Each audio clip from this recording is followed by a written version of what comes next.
Welcome to the Inspired Impact Podcast, where dedicated female professionals share how they inspire impact every day. Authentic stories, passionate commitment, lives transformed. I'm your host, Judy Carlson. Welcome to today's episode of the Inspired Impact Podcast. I have a very special guest with me today, and she is making a huge impact, especially in the aging adult community. I would like to introduce you to Kelly O'Connor. Hi, Judy. I'm so glad to be here. Yeah, welcome.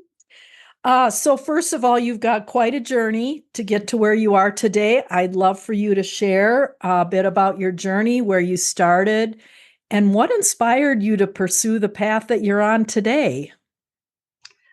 Well, my journey, as with anyone who's privileged enough to get to live into midlife, it takes a couple of twists and turns.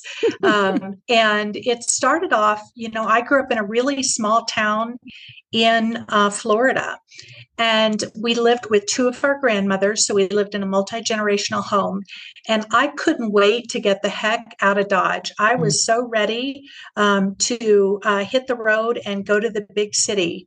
And so I went to college for a couple of years, and then I started working in the fashion business.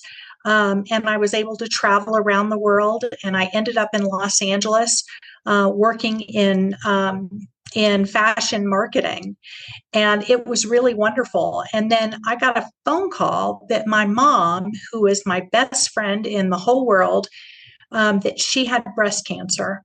And so because at that point I hadn't had much invested in my life and my career at that point, I was able to give everything up and move home to be with her and my two grandmothers. And it was serious. And so my mom needed personal care. She also needed a lot of logistics in managing her care, which my father and my brothers and I all jumped in and helped where we could. And I was able to move one grandmother to senior living community because that's where she decided she wanted to be. The other grandmother decided she wanted to stay with her daughter.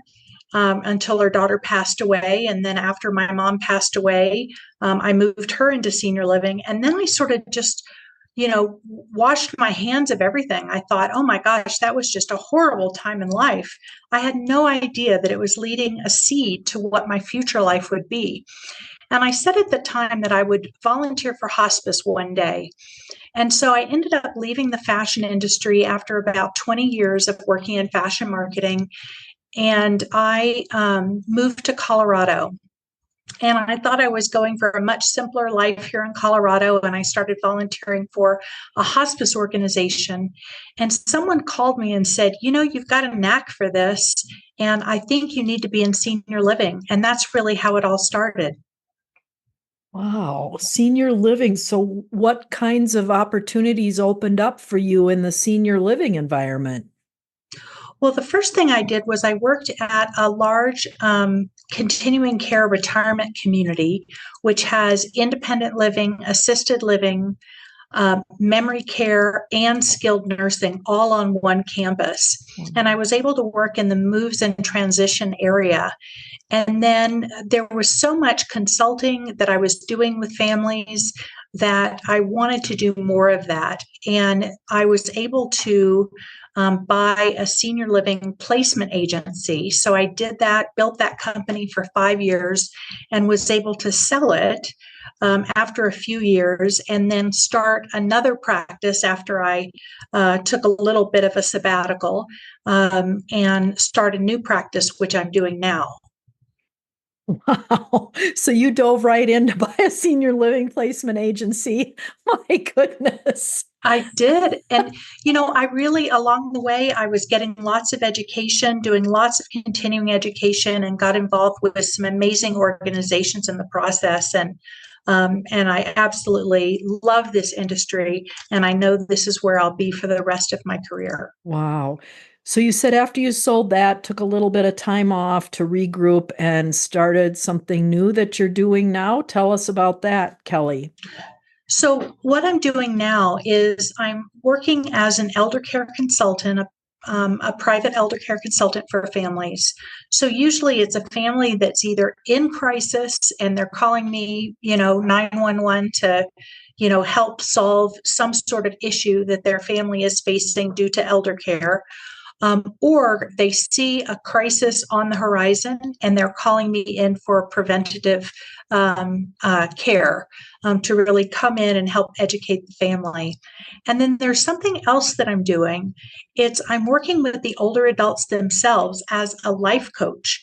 And Hmm. most people think life coaching is for younger people or for professionals, but I found this beautiful group of people that I'm able to support them in their later life, 70s, 80s, 90s, and 100s, and really help them come up with their own plan for their life, but also to help them meet some goals and dreams that they've set that they're just not able to get to by themselves without the support of a professional coach. Wow. So you've got sort of three major things going on right now, moving forward: the elder care consultant for families in crisis or for families who see a crisis on the horizon, and then a life coach for older adults. So, how do people find out about these various offerings that you have? Well, I have a website up. Oh, good. First and foremost, I have a website that's seniorcarekelly.com. And so I have that website, but most people have heard about me through financial advisors, through elder law attorneys, maybe people in the senior living industry. I've done a lot of networking over the years and am fortunate to have a nice reputation in the industry. With the life coaching and the elder care consulting, I'm working not only in Denver and in Colorado, but I'm working around the country too, which has been a huge blessing to expand my reach. So, obviously, when you work with the families of an elder person, they're familiar with technology and can Zoom with you if they're too far away or out of state. How about the 70s, 80s, 90s, and hundreds people that you may not be meeting face to face during their coaching program? How are they with the technology and Zoom and the different things that you do with them? That's such a great question. And, most people are doing pretty well. Hmm. I do most of my coaching sessions on Zoom. Occasionally, we'll have a technological difficulty and then we just talk on the phone. Okay. But most of it's done on Zoom. And our older adults are very used to doing telehealth appointments. They're Oh, also very used to FaceTime. And so they are very much more technological savvy than I originally expected. wow. I didn't even think about that, but you're right. I would think that a lot of them are doing the telehealth from home. I mean, that's one of the hardest things is getting to and from doctor appointments. Yes, and so they're used to the technology. COVID threw us all into, we sped up our technological Mm. abilities and everything at that time. And so that did not leave our older adults to the wayside. I find that some of my clients may be even more technologically savvy than their children. Because sometimes a 90-year-old, she's like, oh yeah, I'll just FaceTime.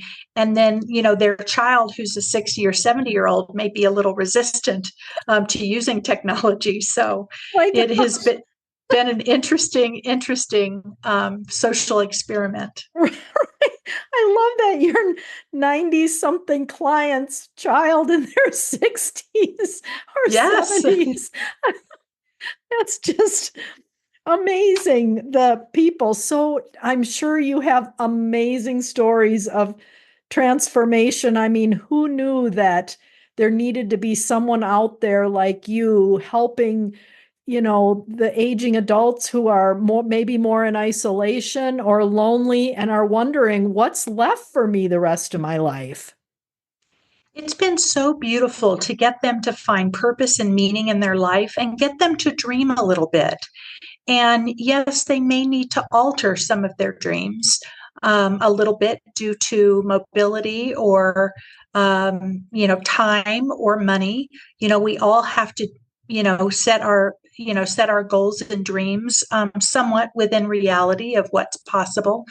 But I tell you, I have a client that I worked with, and she was really feeling despondent when I started working with her.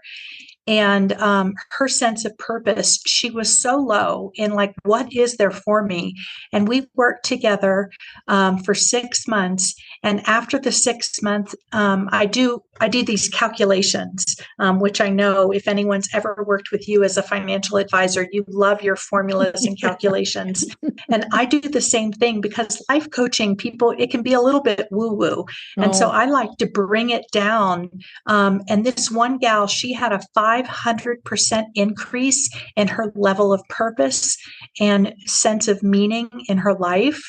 And it was just so wonderful that I could show her exactly how that worked and was able to remind her of all the things that we did during our 6 months together to really help her develop these habits.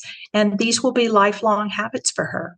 Wow. So you mentioned that you worked with her for 6 months. So walk me through sort of a typical engagement with someone for the life coaching side in their 70s, 80s, 90s. How do you determine that they'd be a good fit to work with you? And then what kind of a process do you take them through? How often do you meet with them? Are there follow-ups once you completed it? I'd love to know more about that, Kelly. Yes, so I do customize it to the person. Okay. But generally, the way it works is we meet twice a month over a 6-month period. Okay. So there's 12 sessions, and I call them little pop-in sessions. They can text me anytime, which, yes, our older adults text too, or call me on the phone. And, anytime I'm available to them, I make a 6-month commitment to them. I only take a limited number of clients so that I can really serve the ones that I work with as fully as possible. And so what we do is I do an assessment at the very beginning to find out what in their life is the most challenging and where would they like to see the most movement. Mm-hmm. And this is how it's customized to each person. Mm-hmm. So the gal who I just mentioned before, she was really struggling with her sense of purpose. What does she do? She felt like, caregiving for her husband was all that she was doing in her whole life and didn't have any outside life is what she felt like. And so what we were able to do is to work through some of her belief systems around caregiving and what that looked like for her and what the expectations were from society, from her family, from her husband. And we were able to really work through that and help her find her voice. And so in finding her voice, she could really speak to her family about what she needed for her life. And she ended up going and joining an organization and is now traveling around the country, as well as caregiving for her husband, is traveling around the country, sharing her gifts with people. It's just been amazing what different people will come up with. And then I am as the facilitator, just get the privilege of watching them bloom and blossom. Right. That's an interesting scenario. I think it's very prevalent out there, Kelly. I don't let anybody leave a meeting or a series of meetings without having that discussion about how do you want to be cared for later in life. So many scenarios of the wives caring for their husbands and feeling purposeless in the whole scheme of things. So to give her, I don't know, sometimes maybe for the first time in their lives at that age, finding their voice, what a gift. Like I said, I get the privilege of watching them really start to flourish in their lives and to see them do the ahas. That's one thing that we do at the end of every session as we talk about what was the biggest aha from this session? What did you learn? And then, so at the end of the 6 months, I'm able to reflect back to them all the things that they learned, all the areas that they grew. They do a self-analysis at the beginning of every session. Mm-hmm. And so that's how I sort of run the numbers and put them together so that we have those tangible results at the end of the 6 months where they can see their own improvement.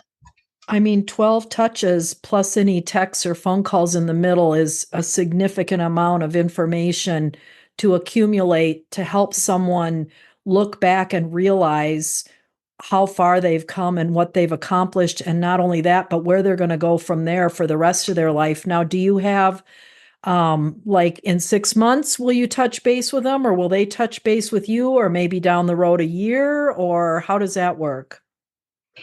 Again, it really does vary between people, but I keep up with them every 6 months just to touch base. There are people that will call and say, I've had this change of events that has happened. And so we do a little mini session in between. Yeah. But it really is a meaningful relationship, and to be able to build that type of meaningful relationship in later life, truly, it becomes a very sacred relationship for them. And for the families to have the peace of mind knowing that their loved one has someone that they're relying on, counting on, has entrusted, and knows them at a very deep level is very rewarding. I can't even imagine when you have family relationships, and I've been through it with my parents, and you don't always get to have the same types of conversations that someone like you could have with your aging parents. That's completely different and outside of the scope of the parent-child relationship, no matter how old we all are. That is very rewarding for you and for them. Yes. And it's interesting. Sometimes I hear people talk about their parents are so resistant and they won't have the conversation and so forth. But many times it's the adult children that don't want to have the conversation. And to be able to have a conversation about how do we sit down, and I call it a business meeting. And I think that families need to sit down once a year and have a family business meeting. And to really talk about, what has changed, what we need to look forward to, what we need to do, what does the year look like? I think that type of annual planning is really important. Maybe there's another facet of your business on the horizon that's called facilitating family meetings annually. I would love that. Wouldn't that be awesome? Great idea. I think that's phenomenal, Kelly. Oh my gosh, I see it so often. Couples that come in and I'll ask them questions and they'll look at each other, and it doesn't matter really how old they are. And they'll just say, we've never had that conversation before. And I said, okay, well, let's have it now then. I mean, and I'm not a life coach or a therapist by any means. But financially, we need to have those conversations. And and if they embark on, working with us, they have to have them either with us or with each other. Well, that's what I appreciate about you, is that you don't leave a stone unturned, that you make sure that your clients have a comprehensive and truly holistic view of their financial futures. And those are the things that I do similarly with the family. It's like, let's talk about caregiving. Yes, I know you want to stay at home. But, do we know how expensive home care is now? Right. And what if staying at home is no longer the safest option? Then what do we do? Right. Sometimes we have to do a plan A, a plan B, a plan C, and a plan D in order to be able to get down to what is really is possible. Yeah, we call it long-term care planning because the scope of the plan can be multivaried. It can incorporate so many different strategies, and it can pivot and change over time. And if it's not used, like I just had a gentleman tell me that both of his parents had long-term care insurance policies. Now, he's in his 70s, so his parents have been gone for a while. But back in the day, you bought one and you paid until you either went on claim or died. And he said, both of my parents died at home without any care whatsoever. And then that money's spent and gone forever. And, those have changed dramatically over the years. So, but people are afraid that if they do something like that, it's going to be money down the drain. So it is a lot of education, and there's so many options, but you're right. Having different plans in place that when this happens, you pull this plan off the shelf, you open up the binder or the folder in your computer and you execute it. And then you aren't in a panic situation. Yes, correct. I have a question about, like you mentioned, the one woman was caregiving her husband. So is it typically one or the other, if they're married, one or the other of the spouses that reaches out and does the 6-month consulting with you, or do you do them together, or how does that work? It's really an individual program. Okay. I haven't had a couple come to me yet. I'm not opposed to that. But I haven't had a couple come to me yet. I did have a woman who insisted that her husband come to see me, which was hysterical. So our first session was him on Zoom with his arms crossed, sitting back in his chair. And I said, okay, first of all, we're going to loosen up. So I made him wiggle his shoulders, wiggle his hands. He did not want to move at all, but I could see him. And I'm like, okay, come on, you can do this. And wiggle your hands and wiggle your arm, and just trying to get him to loosen up, to be there present with me. And I said, okay, well, I know that your wife was the one that reached out first. Tell me what your thoughts are about being here. And he was like, well, I'm not really excited about it. And I said, okay, tell me why. And we went down that. What was his resistance? And I tell you, during his 6-month period, there was a family crisis, and it was so wonderful. He was at, my virtual doorstep, if you will, Wow. looking for support on a day when he really needed it. And I tell you, I am so grateful that we had that built-in relationship, that he had someone he knew that he could call and trust during a really difficult time. Oh, wow, Kelly. That's an amazing story. Wow. Bless you for the impact that you're making in their lives and with their spouses and with their families. And I'm sure caregivers see a change of heart, and their whole lives can be transformed. That's amazing. Well, you mentioned seniorcarekelly.com, but it's SR. It's SEN. Yep. SENIOR. Okay. Care, CARE, Okay. Kelly, KELLY, just Senior Care Kelly, all spelled out. Okay.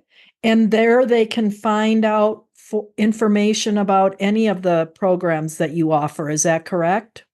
Yes, there's a link over to the life coaching a website from Senior Care Kelly. Okay. It's called My Legacy Life Coach, but they can link over there from the Senior Care Kelly website too, and vice versa. Okay. Well, I am thrilled that you're in my life and that I know about you, so that when I meet with people who absolutely need your services, had a meeting today actually where I'm thinking through, this might be an opportunity. Is there a cost to sort of have an intro meeting with you? There's not a cost at all. Usually, we'll do an intro meeting on the phone. Okay. And then if it's something that someone is truly interested in, we'll usually set up a Zoom call. Okay. Sometimes it's with the older adults and the children together. Okay. If it's someone here in Denver, a lot of times I make a house call too, Oh, because I really want to make sure there's a chemistry match. There's bet. that these are deeply personal experiences that we get to the privilege of sharing with others. And so I want to make sure that there's a chemistry match, and that it will be a good use of their time and money, and we'll get the maximum results together. Oh, I love that. We're the same way, man. If they can't see us in person and who we are and how we work and our personalities, it's really tough. And that just doesn't come through on Zoom. I was meeting with a gentleman in another state, and we happened to be at the same meeting somewhere in the country. And he looks into me and he goes, Wow, you're a lot thinner than I thought you were going to be. Well, yes, and as you know, I'm really tall, and so